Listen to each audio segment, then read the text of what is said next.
Magandang hapon po mga kababayan. Papunta tayo ngayon kay Sis Almar. Kung naalala nyo po mga kababayan, yung ating OFW na ng ibang bansa po mga kababayan na nagkaroon po ng sakit, na yung sakit sa balat, yung ganon. So nagulat po ang lahat, no? Sobrang gulat ko mga kababayan dahil mayroong nag-message sa akin, no, na nagpaalam na si Sis Almar. Nagugulat ako dahil yung dating tipong hindi makabangon, hindi makatayo, yung kahit yung pag-upo hirap. And then nung nadat na namin at nabigyan ng tulong kasama ng ating mga sponsor at nagamot at sa makatuwid naka-recover, no. Nakita nyo naman ang laki ng pinagbago niya dati kaysa mga kasunod na mga vlogs natin. Pero akala ko talaga, sabi ko bakit ganon, kung kailan gumaling at nakalakad na at nakakapasyal niya sa kapitbahay mga kababayan. Meron nga po kami doong vlog na sinundo ko siya doon sa bahay ng tiyahin niya. Medyo malayo-layo po yon, no. Nakakarating na po siya doon. So ibig sabihin talagang okay na siya. Kailang mga kababayan, ngayon nagulat ako dahil biglang ganon, few months lang, 2 months lang po ata, halos 2 months na hindi na po kami nagkikita at hindi naman po siya nagchat-chat. Ang huling pagkikita namin, okay siya, ang saya-saya namin at sabi pa nga niya, sana makapunta daw ako sa kanyang kaarawan. So ngayon mga kababayan, dahil hindi na siguro, hindi ko alam kung anong nangyari, kaya lang ayun, wala tayong magagawa dahil ganun po talaga ang buhay, no. Dalangin ko sa iyo ay gabayan mo na lang yung pamilya mo, lalo na yung mama mo. So ayan sis, tinupad ko pa rin yung kahilingan mo na makapunta ako sa iyong kaarawan.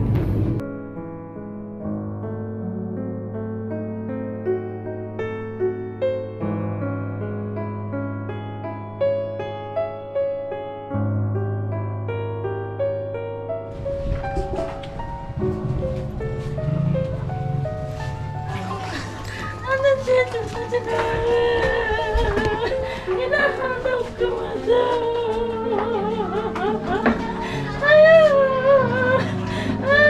Lahat na dyan. Ay, madam. Hanggang sila ay sinasabi niya wala na ko. Wala na sila naman, madam.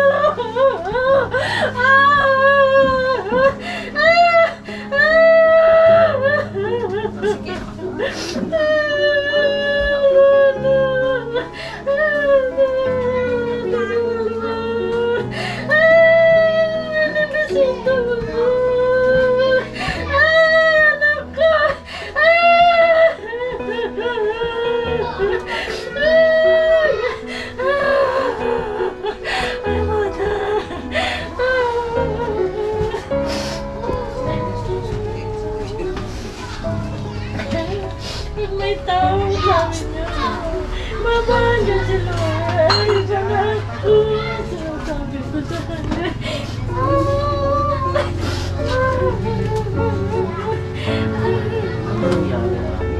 Nagulat naman ako sa balita. Bigla naman ako. Yeah, di ba okay naman na siya?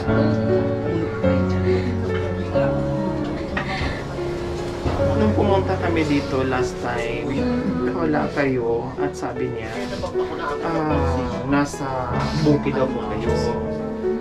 Pero nung nagsabi ka sa akin, may nakain daw siyang bawal sa kanya, kaya meron na namang tumubo na ilan-ilan doon sa balat niya, mama. Ano nangyari? Hininto yung gamot niya sa Bakit hininto niya? Siya naman ang naghinto. Tapos Bakit hininto na niya yung gamutan? wala na daw yung Hininto niya 4 days dahil lang naman. nakitaan naman, 4 days lang. 4 days lang na hininto mo niya na dahil sabi naman niya na wala, magaling na. Kasi wala naman na talaga, di ba? Wala na. And then, anong nangyari? Tapos, Nung yun, after 4 days po, yun parang humina. Sabi ko, anak ko, babalik mo ka ko. opo, Binalik namin hanggang ano, nung binalik niyo po yung gamutan niya, o anong pa ang nangyari? parang humina. Nanghina siya. Dire-diretso na. 4 days lang na hininto niya, tapos ganyan na kaagad, dire-diretso na. Diyos ko sis, ano nangyari? Sabi pa nga niya sa akin noon, sa kaarawan niya, Punta ka. punta ako, pero nakapunta nga ako, iba naman na ang pagtatagpo namin. Naku sis, di ba sabi mo pa nga sis, mag-a-abroad ka pa, gusto mo pang bumawi, at marami ka pang gagawin. Akala ko talaga tuloy-tuloy na yon. At bakit naman kasi hininto mo sis? Anong nangyari?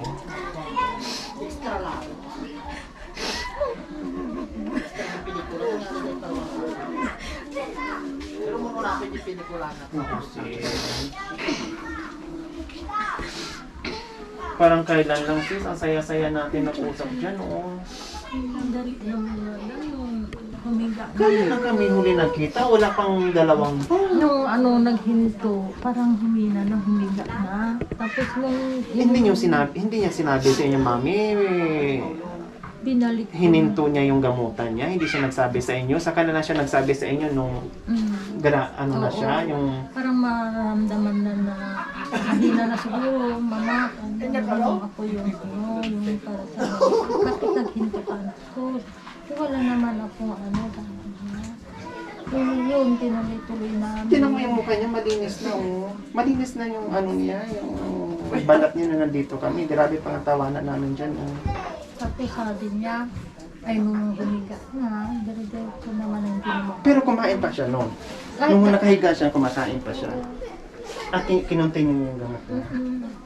Nung nagtaka ako, hindi na marunong yung mga kamot. Dinidig ko na. Tapos hindi na makaano na. Pero wala na siya mga sugat. Katulad dati. Ano kaya no? Kaya nga sabi ko, ano nangyari? Na ang galing-galing na niya. At bakit? Biglang nagkaganyan. Tapos madam, yung ano, dali naman. Nagdali na wala pang isang linggo. Na yung gamot hindi na tapos yung distro hindi na masusok. Ang ginagawa ko na yung pag Mga ilang araw yon after 4 days, tapos mga ilang araw yung gano'n na sobrang pangihina niya. 1 week, hindi. Tapos nung Pero wala akong tawag na nanggagaling po sa inyo, mami. Yung maliit. Yung si Oo, Gigi si Gigi. Oo, siya na lang. Siya nagbalita sa amin. Kaya Nandito- natulala ako, sabi ko, ha? Di ako makapiniwala. Bakit ganun? Ang lakas-lakas pa ni Sis Almay. Grabe pa yung tawanan namin dyan. Nag-joke-joke pa kami and then ganun na kagad. Alam mo, mami, kung bakit ganun na lang kabilis. Kasi 4 days niyang hindi siya uminom ng gamot. Siyempre, parang ang virus dun sa katawan niya parang kumalat. Wala ng panglaban, kumbaga, yung katawan niya. Kaya ganun kaagad, kinain kaagad. Tapos nung Naging kampante na siya kasi wala na siyang mga sugat kaya tinigil niya. oo, yun. Naging kampante siya.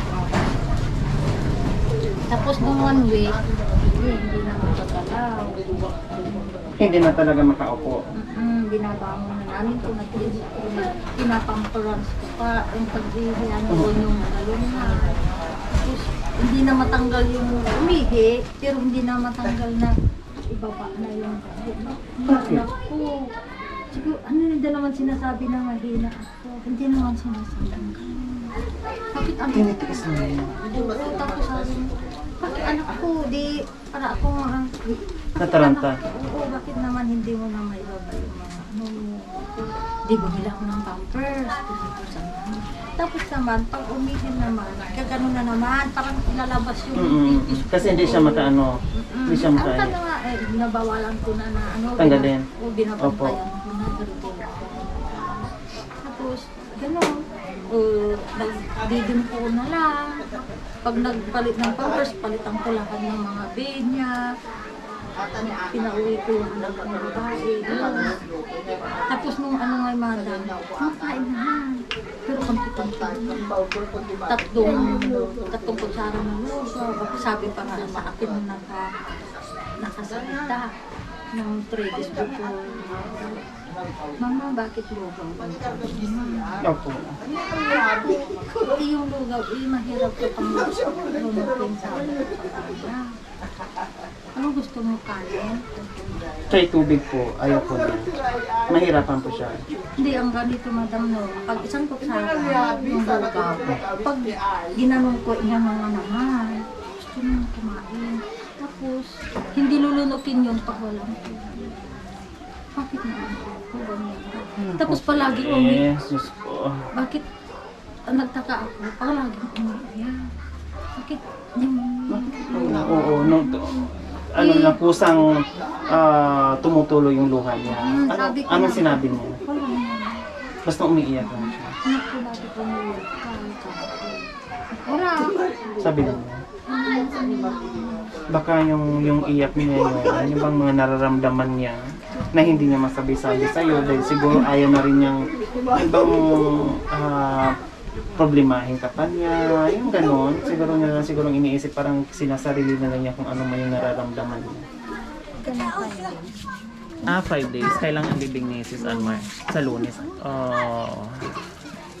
Wala siyang mensahe? Hindi man lang siya nag-iwan sa'yo ng Yun lang, luha-luha, madam. iyak lang talaga yung nakikita. Bakit naman anak ko? At saka nung nakaraan, nasa bukid kayo natutulog, mami, kasi sabi niya nag-aararo at nagtatanim kayo ng mga... Hindi ako natutulog, madam. Umuwi ako. Umuwi ka din. Kailang araw-araw halos pumupunta kayo doon. At Kasi ang alam ko ng mama na talaga siya, di ba? malakas naman na talaga. Oo. Nakakaluto na. Malakas na nga, malakas. Kaya nga nakarating pa siya doon sa kabila. Malakas na talaga siya. Sabi ko grabe na ang tuwa ko. Sabi ko, kasi nakitaan ko naman talaga malakas na siya. At siya nga mismo, kaya tinigil niya yung gamutan niya dahil alam niya sa sarili niya na wala na siyang mga sugat at humilom na lahat at malakas na siya. Kailang, hininto niya, sana tinuloy-tuloy niya yun. No? Siguro yun. So yung ginagawa niya dito, mami, yung tipong nagsasaing. Yung mga ganon. Ako na magsain sa rice cooker. Siya na, ikaw na Ako na, mag-gusto. rice cooker. Sabi ko magluluto ako anak ko. Sabi ko, hindi na ako na lang. Sabi niya. Magprepare naman, nagsisinigang ka. Tapos nung kumain ng hapon, gabi, yun na. Kasi sabi ko yung anak ko, Mama, parang nahirapan niya. Sabi yung anak ko, Opo. may nebulizer kami binili ko nung nagbigay ka ng pera niyo. Opo, bumili ng nebulizer. So ginamit niyo po yun. Mama, bibili ka ng nebulizer para may sarili. Kasi humihiram kami. Tapos, pag nebulizer ka, gumaganon naman. Tama. Pero nakapagsalita. Kahit Hindi, mahina. gumaganon lang. Ayaw niyang magsalita o hindi niya kaya magsalita. Ayaw talaga yung magsalita. Tapos sabi ko sa kanya, paggabi, kumain pa naman. Tapos, anak ko mag-nebulizer para Hinihingal. Ni 3 times a day ang pinag-ano mo sa nebulizer. Nung nag-nebulizer ng gabi, Medyo okay pa. hindi, parang lumala na. Lalong lumala, parang gano'n. Nga, ang ganun na ang hinga. Hindi na ako, tinawag ko ng mga pamilya ko, yung mga mami ko, Mga tinawag ko kapatid ng... mo. Oo. Gumaganon. Di binaliktad namin, yung Opo. pinagganon namin, yung anak ko, pinagsik namin. Tapos nga, tapos bumabalik na. Hindi na niya kaya. Mama, bakit nakaano na si Mano? Ay, ewan ko. Tapos ako ng almar, ginaganon ko. Wala na talaga. Kung kailan naman na nakatayo at nakamarunong ng pumunta sa kapitbahay, saka pa siya nagkaganyan. Noon na halos hindi siya makakilos at nakahilata na siya ng ganun, di ba? Nagpaamal ka, nagagardin na. Nagagardin siya. Baka naman na masyadong napagod. Tsaka nagdadamo dyan, nagdadardin. Baka naman masyado din napagod, mami. Yung masyado siya nagiging kampante sa katawan niya na akala niya talagang totally recovery na siya. No, full recovery na yung katawan niya. Kaya siguro din, isa din yung sa ano, mami. Baka nasobrahan din siya sa kilos-kilos dyan dahil nagdadamo, nag-garden dyan. Hindi pa dapat yung ginagawa niya. Alalay. Baka isa din na napagod, and then wala pang inom na gamot, yung ganun, halo-halo na, kumbaga. So, ganun talaga, nanay, ang buhay, no? Magpakatatag lang. Hindi natin talaga alam kung hanggang kailan ang buhay natin dito sa mundo. Minsan, okay tayo ngayon, makalawa, medyo hindi na okay, no? And then, parang yung mga pagsubok na minsan na hindi natin inaasahan talagang dumarating sa buhay natin. Kumbaga kasama sa buhay natin habang tayo nabubuhay yung mga pagsubok, no? Minsan naibigay ni God yung mga pagsubok na yan dahil alam niya matatag tayo, alam niya matapang tayo. Kaya minsan may mga rason kung bakit ibinigay sa atin yung mga problema. No, kaya lang minsan hindi tayo ready, no? Hindi tayo handa dahil marami pa tayong mga gustong gawin, marami pa tayong mga pangarap. Lalong-lalo na si Sis Almar, alam ko ang pangarap niya, alam ko kung gaano niya kamahal yung kanyang pamilya, no? Lalong-lalo na kay sa'yo, nanay, lagi yung inaalala paano na si mama, matanda na pag wala ako, kaya kailangan ko magpagaling at mag-ibang bansa pa para mabigyan pa daw niya yung mama niya, kasi lagi yung banggit sa akin paano na si mama, kasi ako lang ang inaasahan ni mama. At gusto ko pang mabuhay, ayaw ko pang mamatay, yung mga ganon. Kaya lagi talaga ang bait ni Sis Almar, no? Nadadala na naman ako, no? Na talagang ganon talaga, sis. Talagang hindi natin alam yung buhay kung hanggang kailan tayo. Yun lang, naalala ko lang yung mga kabaitan ni Sis Almar at saka yung mga tawanan namin dyan na sobra mapagmahal na anak sa mga pamilya at lalong-lalo na dito sa mother niya. Anong hindi mo makalimutan na alaala ni Sis Almar? Isala pa ako sa Singapore. Ay, nag-Singapore ka, mami? Lala ko yung mga pinipicture namin doon. At pinasyan ako. Tinuras mo ako. Naisip ko yung ginagawa sa akin. Kakaling ko.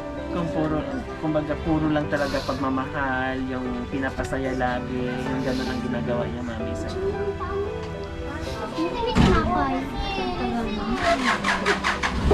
kumbaga lagi lang siguro niya ako naiisip mo, kasi siyempre nakasanayan niya na lagi ako nandito. Parang masaya Pagka nagkita kasi kami, chikahan, tawanan, yung gano'n, kulitan. Ayan yung ating pasensyahan na merong mga kape dyan, ano pa ba nandyan, yung mga kutkutin, no? Mga kape, mga kutkutin.